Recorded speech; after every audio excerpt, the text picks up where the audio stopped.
खाल्लं सरकार आमची पराठी. अहो कालच्या मुसळधार पावसानं पूर्ण पराठी झुकवली आमची. झालं नुकसान आमचं.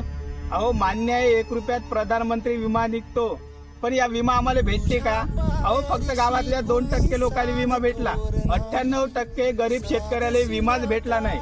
याचं कारण म्हणजे कंपनीतर्फे जे माणसं येते ते पैसे घेते जास्तचे, आणि जास्तचे पैसे घेऊन ज्या शेतकऱ्यांना जास्त पैसे दिले त्याचे टक्के वाढवून देते, आणि आमच्यासारखा गरीब माणूस पैसे देऊ शकत नाही. म्हणून आमचं असं नुकसान होते ना. आम्हाला सरकारच्या कोणत्या सुविधाही भेटत नाही.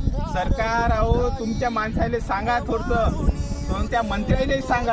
अहो शेतीत जाऊन पहा शेतकऱ्याची काय अवस्था आहे, शेतकऱ्याचं नुकसान कसं होते. आणि तुम्ही म्हणता डायरेक्ट शेतकऱ्याला एवढं उत्पन्न होते, आम्ही शेतकऱ्याला एवढा पैसा देतो, शेतकऱ्याला एवढ्या सुविधा देतो, तरी शेतकरी भीक मागते.